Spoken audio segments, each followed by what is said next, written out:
You're listening to the Teaching Toolbox with Brittany and Ellie. Join them as they talk all things middle school.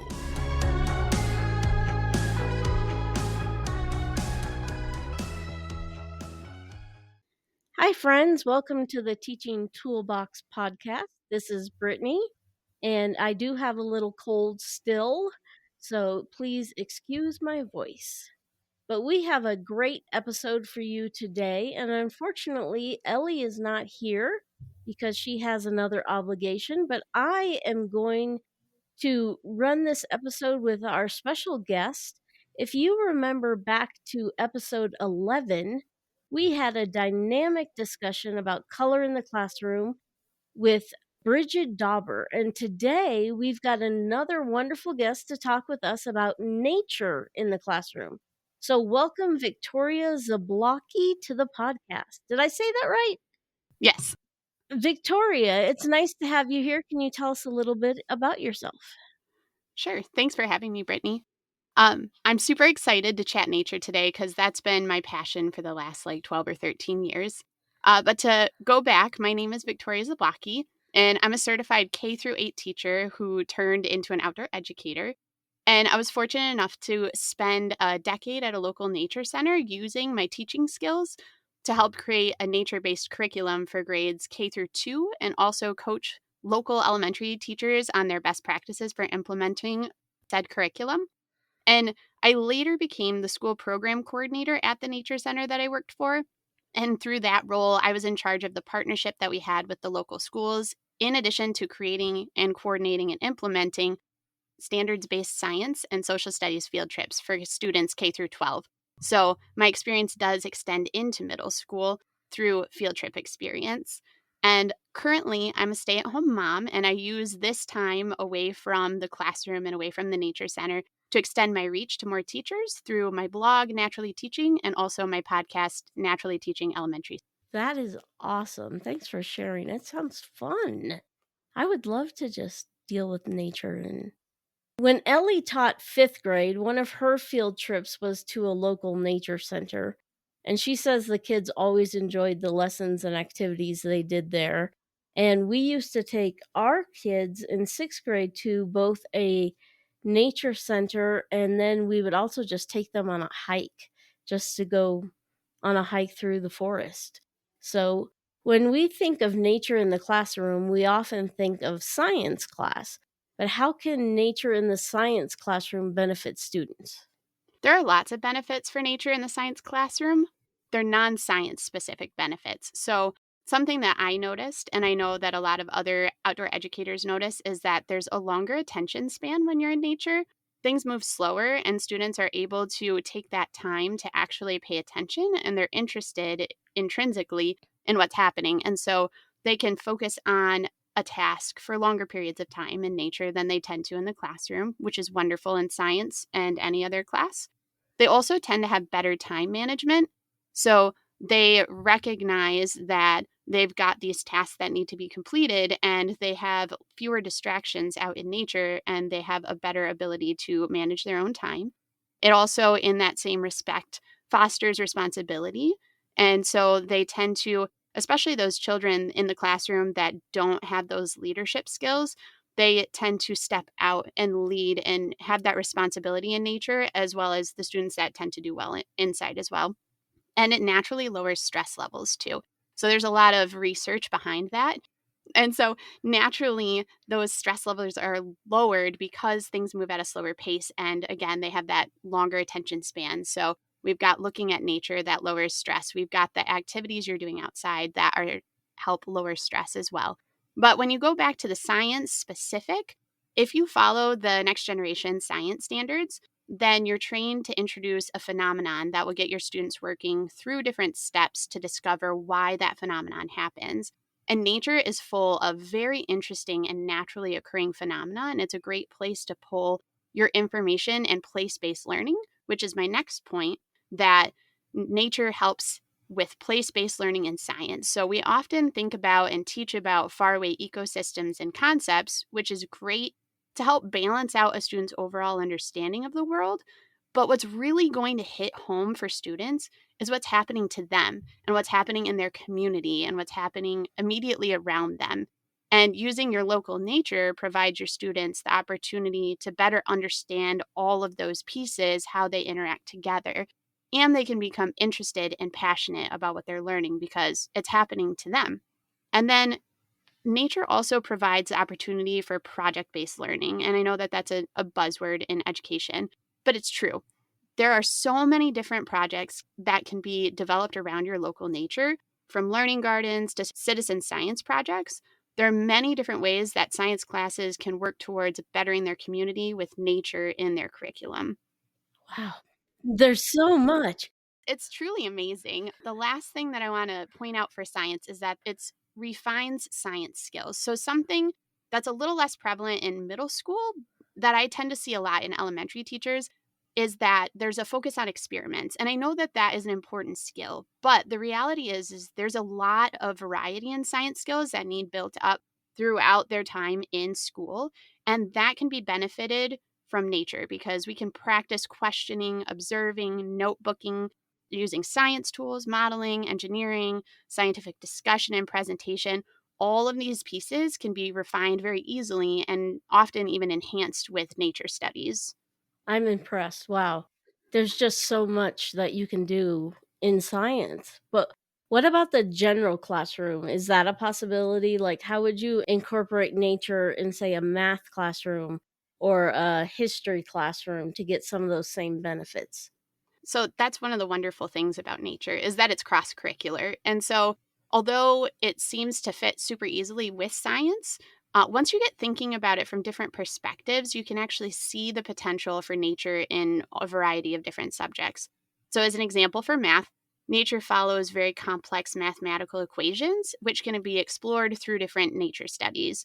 But if you want to be more simple about it, you could use nature in your studies to talk about perimeter and talk about area. You could take measuring tools outside. You could measure your building. You could measure like the outdoor basketball court.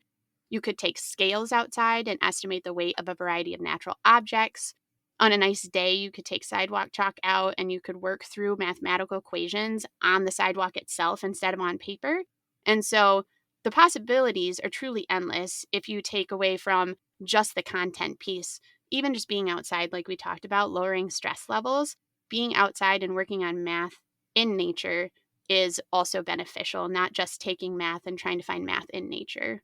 Don't a lot of plants actually follow the Fibonacci spiral sequence? I actually just did some research on that because I'm writing programs for the nature center I used to work at. And there are a lot of different pieces. Like the sunflower is a really good example of the Fibonacci sequence. And then pineapple scales of all things, they Really? follow. Yep, they Wow. follow the Fibonacci sequence.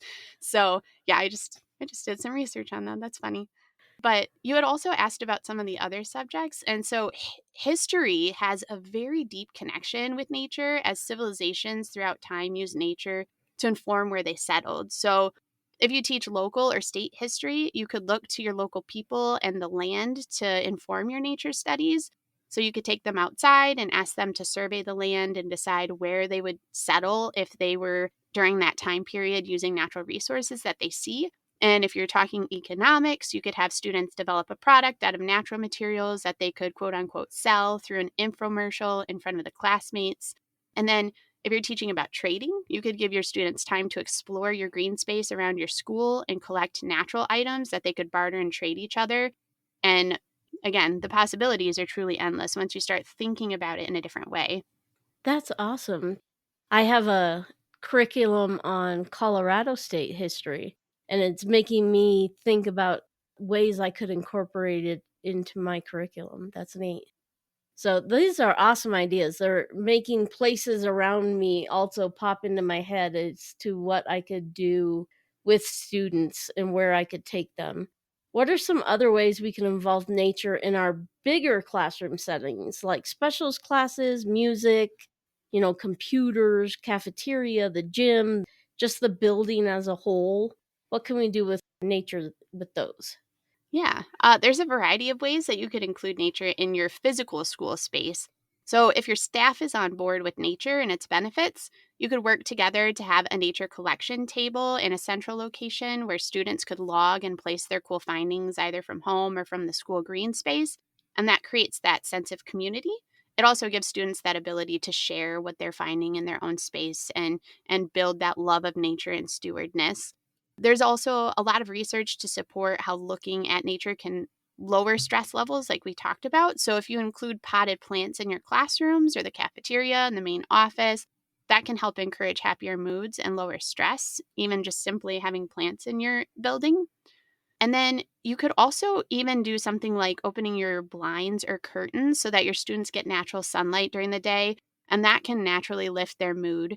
And if it's a nice day, you can actually open your windows and let the fresh air in too. And so they seem kind of trivial and small, but those small pieces add over time to help with lower stress levels and happier moods. Yeah, we talked about in that color episode, we talked about how the color green is really beneficial to students as a calming, secure kind of feeling for students. So I can see how looking at plants would help reduce that stress because most are green.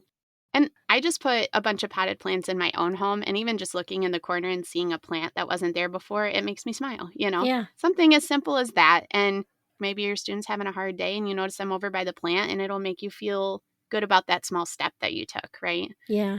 But going back to some of your other classes, you're asking about specials. Like for physical education, that's a pretty easy bridge too. We can pretty easily take physical education outside to have them run, play tag, practice sports, that sort of thing. In music, you could have your students listen to bird calls. There's an Audubon bird app, and it's free, and you can try to match the different pitches for the different birds in your area. Or your music class could even just go outside and take musical instruments outside, or use nature to create instruments to play music while they're outdoors. Language classes could benefit from going outside, and they could identify the different pieces that they're finding in nature and use those to spark different conversations in their second language. And then I saved art for last because that's one of my favorites to talk about. But art has such a rich connection to nature, with a lot of artists being inspired by the things that they find outside. So your building's art class could go outside and work on a project based on something they found outside, like bringing in a small piece of nature, gluing it to a white page, and then creating a piece that flows with that piece of nature. Or they could do something like a project inspired by the English artist Andy Goldsworthy, who he creates art in nature using only natural materials. So he doesn't use glue, he doesn't use like wire, things like that. He uses leaves and uses sticks and mud. And then he takes pictures to showcase his work. So it's all in nature. He leaves it there and only takes pictures. Hmm. You could do a project based on that. Again, endless possibilities. Wow. I'll have to look him up. I haven't heard of him before. He does gorgeous work. He does a lot of spirals. I don't know if it's the Fibonacci thing again, but he does a lot of spiraling, and he has a lot of really amazing pieces that he leaves out in nature to go back to nature, but he takes those pictures and shares those with the world. So We have a gentleman around here. I think he actually goes all around the US, but he's particularly done, I think, 3 pieces in Colorado where he takes nature items and builds trolls, but they're giant. They're giant trolls.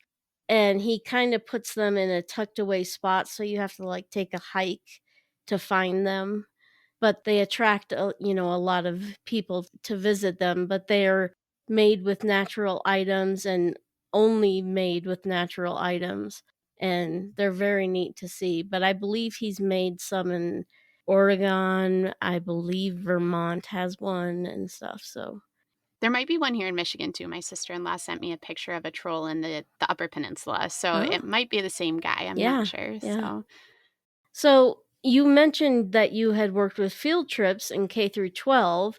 So are nature field trips good for middle school grades? And where would you recommend we take students?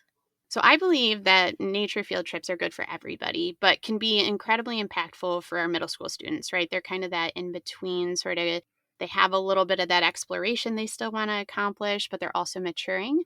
And so Along with all the benefits that we've already talked about, your students can get a crash course in standards that you're focusing on by visiting a location that has standards-based nature field trips.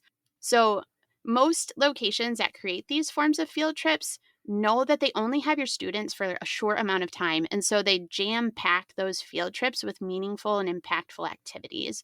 And I know it's super challenging to try to get middle schoolers out to a field trip because you have to take them from all their different hours, try to coordinate all of it, but it truly is beneficial. So, as an example, at the nature center where I worked, we had a variety of ecosystems that were really close to our visitor center. And so we were able to take the students to the woods, the meadow, and to a pond. And they're able to collect data from all three different ecosystems. And that's something that you just likely wouldn't be able to do around your school because most schools don't have a meadow, woods, and a pond, right? Yeah. If they did, they'd be the best nature school ever. But these establishments also likely have the added benefit of equipment too that will enhance your students' experiences because you probably don't have all of those pieces due to like a lower budget, right, for school budgeting, or you're not allowed to take the microscopes outside because there's a potential for damage. So, as an example of something you probably don't have in your building, you probably don't have a turbidity wheel or a turbidity tube in your building, right? No. And a lot of nature centers do. So these organizations have different pieces that you just aren't able to have in your own classroom. And they have the ability to take them to places that you can't take them to in your own building or your own green space. And sometimes, a lot of times, these organizations also have staff that have advanced degrees in their field of study. And that adds greater depth of knowledge to your students' experience. Plus, we all know that students tend to listen better to a shiny new authoritative figure, unlike a field trip leader versus their teacher, just like kids tend to listen to teachers better than their parents, right? So, Yeah. there's that added benefit. But as far as recommendations, it's hard to recommend exactly where your audience should take their students. But one thing that I do want to impart on them are a few tips to be able to try to find quality nature field trips near them. Because again, I know that it's super difficult. It's very costly to be able to take field trips and you don't want to get skunked, right? You don't want to go to one. You're super jazzed about it. You've spent all this money. You've done all the organization. You get there and then it falls flat. So I've got 3 tips. I'm hoping these 3 tips will help your audience find quality field trips that they feel comfortable in and excited to take with their students. So my first tip is to look for locations that have standards-based field trips. So if they don't tie their experiences to curriculum, you won't have a good idea on whether or not they're going to cover what you need them to. And so a lot of these spaces will either have a brochure online or they'll have a physical brochure that should lay out what standards they cover. And if not, reach out to them and ask, what is it that you're covering in this? This description sounds like it's a good fit for me right now. What are you covering? Don't be afraid to ask and advocate for you and your students because, again, it's a lot of work on your side and it's a lot of money. And you want to make sure that you're getting out of it what you want. My tip number 2 is to ask your other teacher friends and find out where they've had positive experiences. Word of mouth is going to be one of your best ways of finding quality field trips because, if we're being honest, most places, maybe not in Colorado, but most places around where I'm from, there aren't a ton of options for nature field trips. And so the teachers talk and they find the best ones and they continue to go there year after year. And then tip number 3 is to consider looking for grants to help you pay for busing. So here in Michigan, we have grants available from the Michigan Nature Association for field trips that are based in nature. And they help cover transportation, sometimes program fees, and sometimes even materials. So if you can find an organization like the Nature Center that I worked with, they would actually help the teachers fill out these grants. So they'd provide them all the information they needed. And then they were able to fill out those grants, get that money. And if you have an organization that has standards-based field trips and they get a good review from your friends and they're willing to help you fill out those grants, then it'd be really good to consider giving them your time and your money because they're likely a very well organized and good location for a field trip if they're going to go out of their way like that. Yeah, definitely. If people are looking for a more concrete example, though, I've seen a lot of good success with nature centers, botanical gardens, nature preserves, state and national parks, Some summer camps even have quality field trips during the school year when they're out of their summer season. And then some sovereign nations also have high quality history field trips, so you could check into them. We have a tribe close by who has a museum, and they do cultural history field trips, which are really beneficial for our Michigan history students. So, Wow, I wouldn't have even thought about that. That's great. Thank you. yeah. So this has been a great discussion. I'm like jazzed. I wish I was still in the classroom at this point. Thank you for sharing all your brilliant ideas for outdoor adventures and art, and the idea that nature is cross-curricular, and even just opening our shades and curtains. I'm sure listeners will have heard something today that they can definitely take with them. And I never would have thought about grants either, so that's awesome. I'm sure they will hear something they can add to their teaching toolbox. So before we go, where can people find you? Sure. Thank you, Brittany, for having me on, and thank Ellie too. And I hope, she's able to get on to the next interview. I can be found at naturallyteaching.com. That's where I host my blog, and then I also have my show notes for my podcast. And then my podcast is Naturally Teaching Elementary. So even though it's got that elementary piece in there, I do cover all the way through 5th grade, K through 5. And so I know some middle schools are 5 through 8, sometimes 5 through 7. And then there's also the added benefit of a lot of the activities and things that I talk about can be used in middle school as well. So even though I'm trying to push for elementary teachers, there is benefit to middle school teachers as well on my podcast. So check me out there too. And if you have any questions, you can email me at victoria@naturallyteaching.com, or you can send me a message on Instagram or Facebook. I'm there at naturally.teaching. Awesome. We will link all those in the show notes so that people can reach out to you. If you loved this episode, let us know. Leave a rating or a review, or get in touch with us through social media. We will talk with you later. Thanks, Victoria. Thank you, Brittany. You just listened to the Teaching Toolbox. Follow them on your favorite platform for more episodes and share it with a friend.